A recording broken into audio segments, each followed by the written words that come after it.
하나님 감사합니다. 오늘도 새 아침을 허락하시고 창세기를 계속해서 묵상하는 가운데 하나님을 더 깊이 알게 하시고 하나님을 신뢰하는 사람으로 변화시켜 주시니 감사를 드립니다. 특히 요셉의 일생을 통해서 하나님을 신뢰하며 하나님의 완벽한 시간표를 기다리며 하나님의 은혜 누리는 사람으로 변화되게 하옵소서. 오늘 주님이 우리와 함께 하시고 인도하심을 믿습니다. 하나님께 최고 영광 돌리는 하루가 되게 하시며 기도하게 하시고 다스리시며 통치하시는 하나님의 섭리를 믿고 의지하게 하시고 마음 평안하게 하시고 기쁜 마음으로 하나님께 영광 돌릴 수 있는 오늘 하루가 되게 하여 주옵소서. 오늘도 우리의 모든 삶을 주님 드립니다. 주님이 맡아 주관하시고 다스려 주옵소서. 참된 응답과 평안 속으로 들어가는 하루가 되게 하옵소서. 예수 그리스도 이름으로 기도합니다. 아멘. 오늘은 창세기 41장 묵상입니다. 어느덧 창세기 50장 전체를 향해서 지금 달려가고 있습니다. 하나님께 참 감사드립니다. 오늘도 41장 묵상하면서 큰 은혜를 받으시기를 바랍니다. 오늘의 핵심 성구는 창세기 41장 16절입니다. 요셉이 바로에게 대답하여 이르되 내가 아니라 하나님께서 바로에게 편안한 대답을 하시리이다. 아멘. 오늘 말씀을 묵상해 보겠습니다. 먼저 요약해 보겠습니다. 1절에서 36절을 보면 바로의 꿈과 요셉의 해석이 나옵니다. 어느 날 바로가 두 개의 꿈을 꾸게 됩니다. 바로가 잠을 자는데 살찐 7마리 소가 나와서 풀을 뜯어먹고 있는데 그 뒤에 아주 마른 소, 흉측한 소가 나와서 그 7마리를 잡아먹게 되는 꿈입니다. 그리고 또 이어서 꿈을 꾸는데 충실한 이삭이 나와서 자라는데 마른 이삭이 나와서 충실한 이삭을 잡아먹는 꿈입니다. 이 꿈을 꾸고 요셉이 크게 번민하게 됩니다. 그렇게 해서 요셉이 총리가 될 수 있는 나이에서 애굽의 기준으로 총리가 될 수 있는 나이가 되어서 수소문 끝에 또 술 맡은 간원장이 그때서야 이제 요셉의 존재를 이제 기억하게 되고 바로에게 알리게 되고 바로는 요셉을 불러오게 됩니다. 요셉이 바로 앞에서 하나님의 지혜로 꿈을 해석하게 됩니다. 이 꿈은 7년 풍년 후에 7년 흉년이 온다는 것을 예언한 것입니다. 두 번 겹쳐 꾸었다는 것은 하나님의 계획이라는 것입니다. 확정되었다라는 것입니다. 그것을 이야기하게 됩니다. 37절에서 49절에 보면 요셉의 총리 등용과 흉년 대비가 나옵니다. 바로가 요셉을 애굽의 총리로 세우게 됩니다. 요셉은 풍년의 곡식을 각 성읍에 저장해서 흉년에 대비하게 됩니다. 풍년 동안 곡물이 매우 많아서 셀 수 없을 정도가 되고 잘 저장하게 됩니다. 여기에도 하나님의 지혜와 계획이 있고 또 요셉을 통해서 또 애굽에 곡식 저장하는 이 사건은 굉장히 중요한 의미가 있습니다. 그 당시 애굽의 곡식 저장 기술은 세계 최고의 기술이었습니다.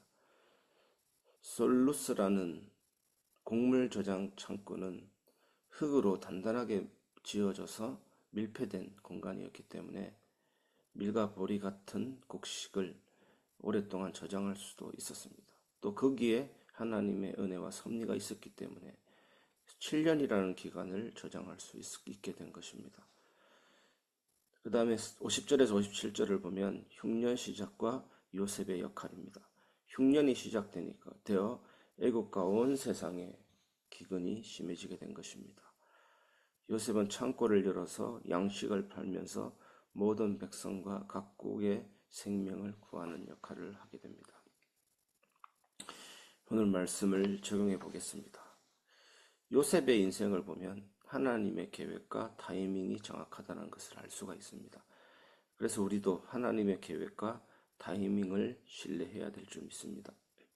요셉은 13년 동안의 고난 끝에 하나님의 때에 꿈의 석의 은사를 통해서 총리가 되었습니다. 13년간이란 기간을 기다렸습니다.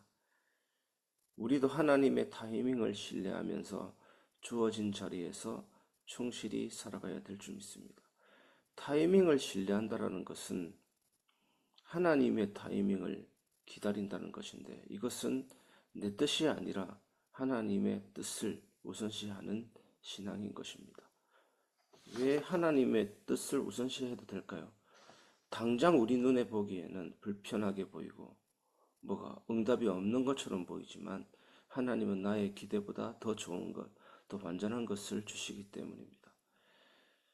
그리고 여러분, 일하시지 않는 것 같더라도, 응답이 없는 것 같더라도 하나님이 일하시지 않거나 응답이 없는 상태로 지속하실 무능한 분이 아닙니다. 하나님은 여전히 일하고 계십니다. 하나님은 영원하시고 무소부재하시고 전지전능하십니다. 그런데 여러분, 만약에 여러분이 저를 신뢰한다면 제가 잠깐만 기다려주세요 하면 기다려주실 것 아니겠습니까? 그런데 여러분이 저를 신뢰하지 않으면 못 기다릴 것입니다. 불신할 것입니다. 마찬가지입니다. 우리가 하나님을 신뢰할 때 우리의 시각과 계획을 내려놓을 수가 있는 것입니다. 하나님의 완벽한 때를 기다릴 수가 있는 것입니다. 그러면 우리가 하나님을 어떻게 신뢰할까요? 라고 질문할 때 말씀과 기도, 예배죠.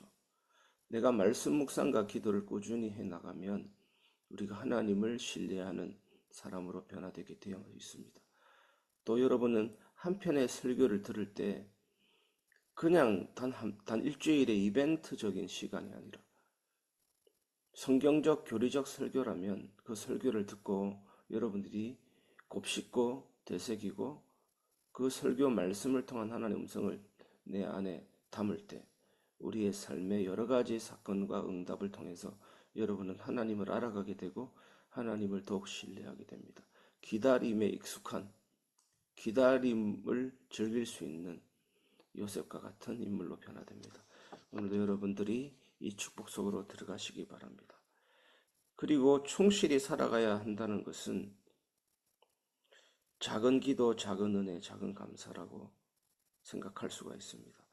여러분, 작은 것들이라고 느껴지는 것들이 사실상 일상 속에서 하나님께서 우리와 함께 하신다는 확실한 증거입니다. 여러분, 마음속에 가지고 있지 마시고 솔직하게 하나님 앞에 기도하시기를 바랍니다.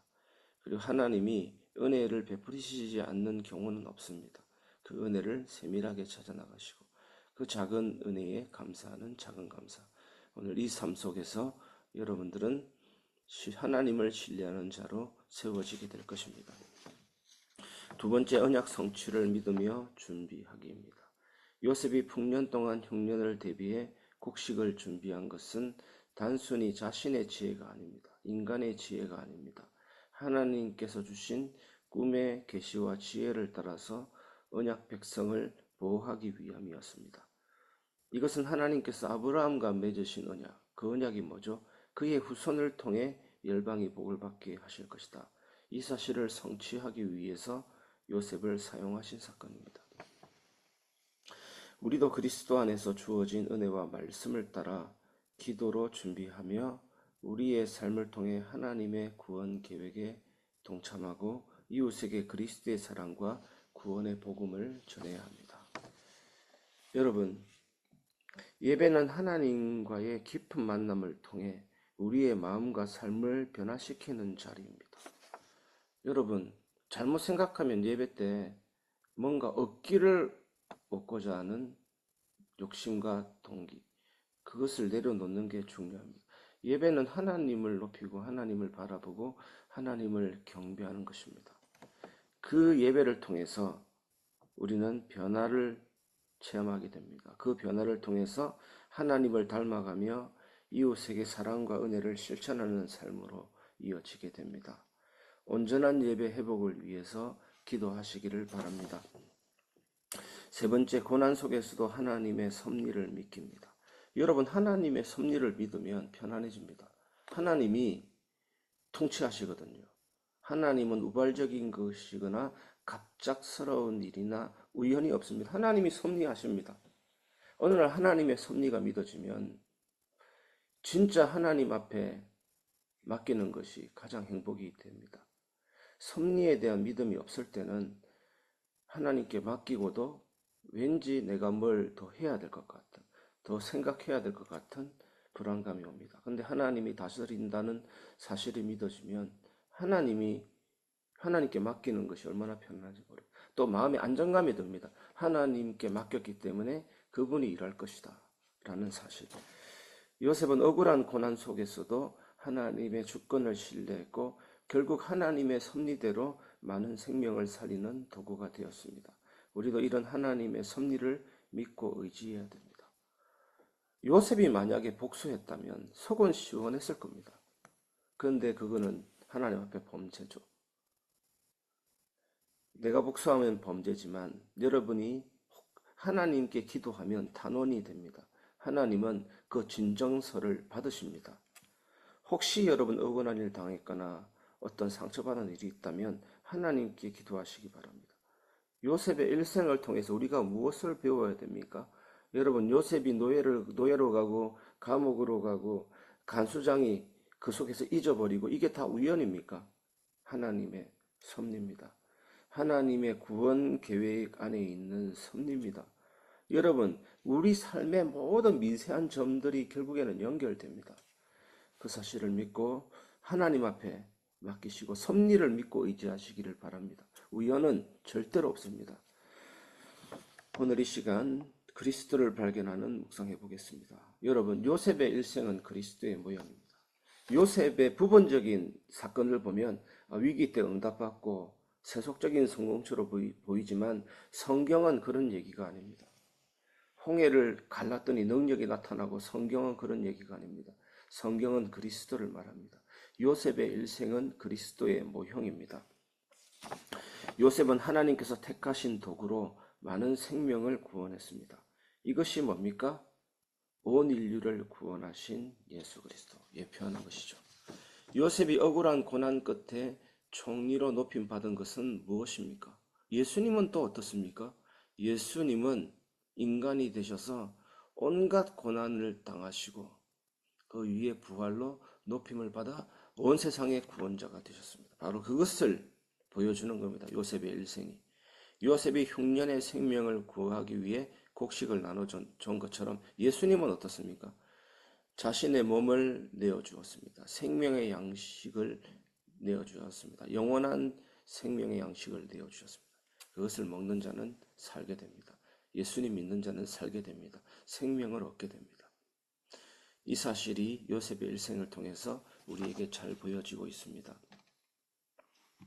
결국 뭡니까? 요한복음 19장 30절이죠. 다 이루었다. 죄와 죽음 문제를 해결하셨고 하나님과 인간 사이의 관계를 회복했습니다. 구원의 완성입니다. 여러분, 물론 사탄의 권세가 깨졌다는 것은 복음의 중요한 부분이지만 이 사실만 강조하면 하나님의 사랑과 은혜의 그 복음이 어떻게 오해되냐면 영적으로 승리했구나. 영적 전쟁에 국한되는 메시지로 오해되는 것입니다. 여러분, 예수님이 사탄 깨트리는 그것만 목적으로 왔다면 왜 만왕의 왕이신 하나님이 십자가에 죽으셔야 됩니까? 그냥 말씀으로 사단을 무정행에 쳐넣어버리면 되죠. 예수님의 죽으심은 우리를 위한 사랑입니다. 내 죄를 사하시기 위해서입니다. 하나님과의 관계를 회복하는 인간 구원을 위해서인 것입니다. 오늘 여러분, 요셉의 일생을 통해서 구원을 이루신 예수님, 여러 가지 고난을 통해서 총리가 된 요셉, 여러분 이 관계를 잘 생각해 보시고 여러분 삶에 구원의 참된 은혜가 임하기를 주님의 이름으로 축원합니다.